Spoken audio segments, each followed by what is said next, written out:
আপনি যান টাকা ভাঙায় নিয়ে আসেন, যান।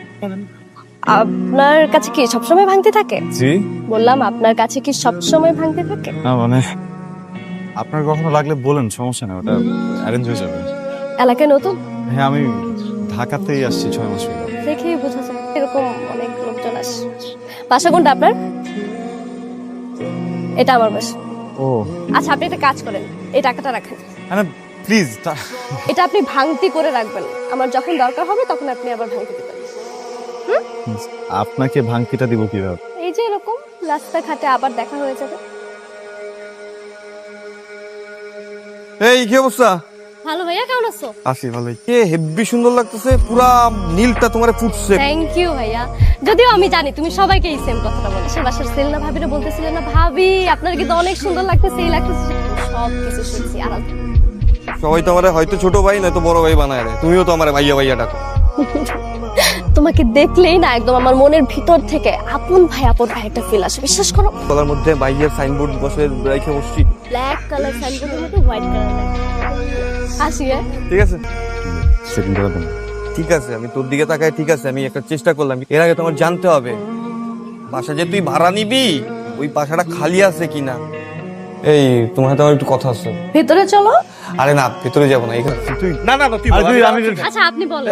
বল বলতেছি আমার তো বয়স 20 হলো। হ্যাঁ হ্যাঁ আমার 19। 20 19 39 সব আমি মেতে এ প্লাস। মাইনাস, আমার এ মাইনাস। মানে না বান্না একা করতে চাই। কি বুয়া লাগবে? ওকে আমি একটা বুয়া ম্যানেজ করি। বুয়ার হাতে রান্না খেতে পারি না, পেট ব্যথা করে। কিন্তু এটা তোর ইম্পর্টেন্ট কথা বলস না।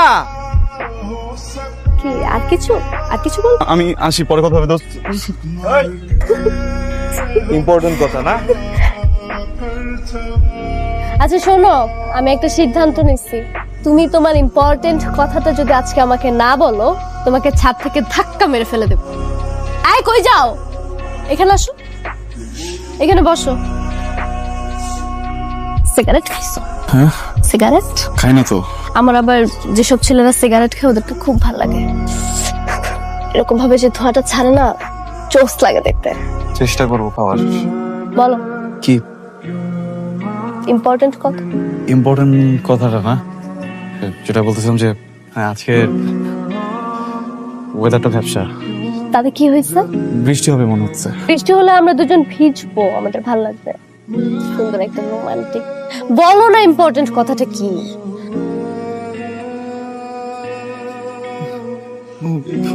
পরে কথা বলি। হ্যাঁ এই সামান্তা, শোনো, তোমার সাথে আসলে একটা ইম্পর্টেন্ট কথা আছে, বুঝছো? কি এবার বলেন। এটা কি? এটা হচ্ছে রেকর্ড হবে, মানে আমি ডিসাইড করেছি আপনি আমাকে যত কথা বলবেন আমি সবকিছু রেকর্ডিং করে রাখবো। ইম্পর্টেন্ট কথা 1, ইম্পর্টেন্ট কথা 2, ইম্পর্টেন্ট কথা 3, এরকম। আইসক্রিম খাবা? এটা ইম্পর্টেন্ট কথা ছিল। মানে ঠিক আছে, সমস্যা নেই, পানি খেও। হ্যাঁ আর এই আচ্ছা পরে পরে বলবো না, ইম্পর্টেন্ট একটা কথা আছে। আচ্ছা বল। বলবো আর কি আজকে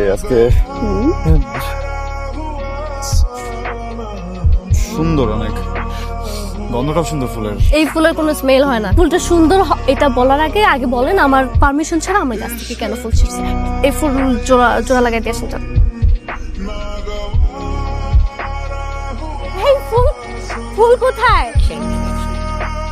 কি হয়েছে তোর? ভাবতেছি এবার আমি বলে দিব।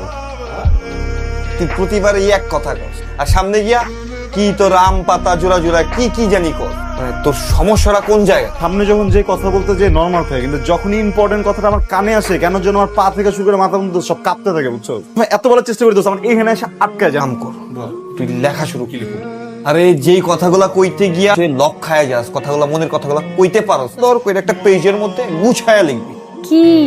এই যে মনে করো আমি তোমার হাতটা ধরলাম, তোমার হাতটা ধরে এই যে আমি তোমার টাচ করলাম, ঘর্ষণের কারণে কি একটা আবেগ আমরা কি করতেছি, আমার আবেগ তুমি বুঝছো, তোমার আবেগ আমি বুঝছি, এটা না ঘনিষ্ঠ করে একটা কানেকশন বিল। তবে তুমি যাই বলো, মানে তুমি যদি আবেগ যাও বুঝাইতে চাও, তার উত্তম মাধ্যম হচ্ছে চিঠি। সেই কারণেই তোমার জন্য একটা চিঠি। লাগ কেন? কারণ আমি জানি এই চিঠিতে কি লেখা আছে আর আমি রাজি। না না না, এরপরেও তুমি চিঠিটা একটাবার পড়ো। চিঠি পড়তে হবে না, আমি তো জানি এই চিঠিতে কি লেখা আছে। তুমি আমাকে অনেক পছন্দ করো, এটাই তো লিখেছো তাই না? আমাকে অনেক পছন্দ করো, এটা তো তুমি জানো, নিশ্চয়ই এটা ফিল করো তাই না? তুমি তুমি আমাকে অনেক কি বলো? হ্যাঁ বুঝি তো, শরীরের স্পর্শ, কিছু অনেক ঠিক আছে। কিন্তু একটা জিনিস ভালোবাসি, এই যে পাশের বাড়ির খালা ভাবি আন্টি সবার দিকে তাকাও, এই জিনিসটা আমার একদমই ভালো লাগে না। কখনো তাকাবো না, সব বাদ, প্রমিস। নিজে